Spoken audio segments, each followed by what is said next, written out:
Today marks 30 years since the landmark Violence Against Women Act, which became law months after one of the most horrific double murders of our time, the killings of Nicole Brown Simpson and Ron Goldman, leading to a trove of revelations about the domestic violence that was suffered by Brown Simpson.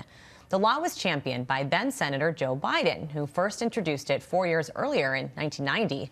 For the first time, the law designated sexual assault and domestic violence as crimes. Now, 30 years later, President Biden calls it the proudest legislative achievement of his long career. Joining me now with more is Jen Klein, the director of President Biden's White House Gender Policy Council. Jen, great to have you here.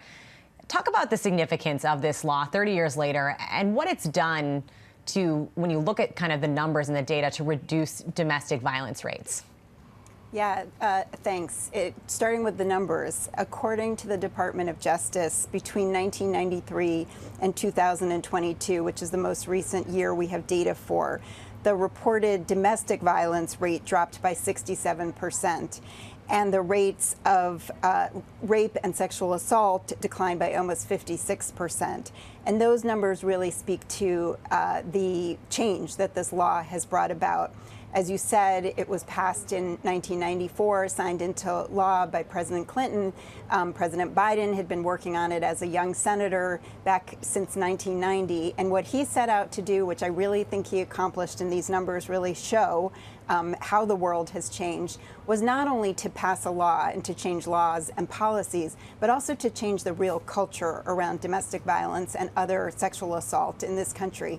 And if we look at what has been accomplished since the law was passed, as you said, 30 years ago today, and how it's been reauthorized 4 times and been strengthened each time it's been reauthorized, I really think that it shows that that sea change that President Biden back then imagined could happen really has happened in this country. The president has still made clear, Jen, that he believes there is work to do to stop and quell domestic violence. Talk to us about some of these new measures that were just announced. Yeah, as you just said, and he said very powerfully yesterday, if anyone is experiencing any sort of domestic violence, stalking, other forms of sexual assault, that's one too many. And of course, you know, I also note that yesterday he was surrounded by survivors and advocates who worked alongside him for 30 years to, as I say, not only pass the law, but also strengthen it. And the work of those survivors who so often are working unnoticed is really also an important thing to think about as we mark this day. But yes, there's more to do, and you know, this administration has done a number of different things to reduce sexual assault in the military, on college campuses, online, which is really sadly the latest form of gender-based violence. And just yesterday, as you noted, we announced a couple of other important things. The first is $690 million in grants from the Department of Justice to implement this law.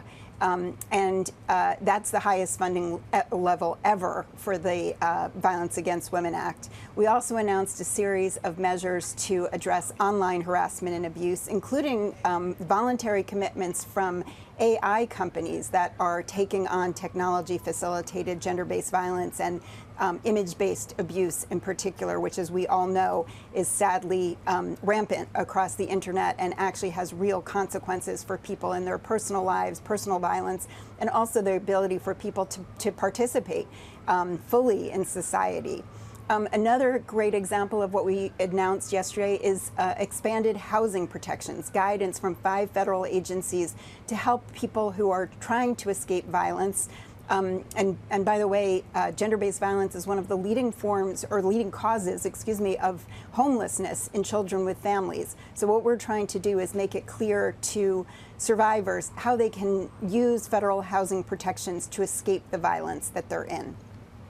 I want to pick up on what you were just talking about, because the landscape when it comes to online harassment and abuse or stalking has changed so dramatically in the past 30 years because of the internet and social media. You talked about some of those voluntary commitments from AI companies. Is there more that the administration or that the government needs to be doing to enforce some of those threats that we are seeing in this digital era? Well, there are several pieces of legislation on the Hill. Several of them have passed the Senate. They're waiting in the House for action, and we absolutely need those pieces of legislation to fully protect and put into law some requirements for media companies, technology companies. But in the interim, I think it is really important to note that there are companies that are really stepping up with real commitments to actually address this issue. You know, the other thing is we've done some really important things through the Violence Against Women Act reauthorization in 2022. For the first time ever, there's a federal civil cause of action for technology-facilitated gender-based violence. And you know, another thing which seems so basic and yet is so important is for the first time ever, again because of that law, we have a national hotline so that people who are experiencing violence online know where to go and have a place to turn. And Jen, just in case any of our viewers, do you know that hotline? Can you share that information for us in the couple seconds we have left here? I should be able to tell you that number, but it is not coming to me right now. So we will get back to you so you can post it online.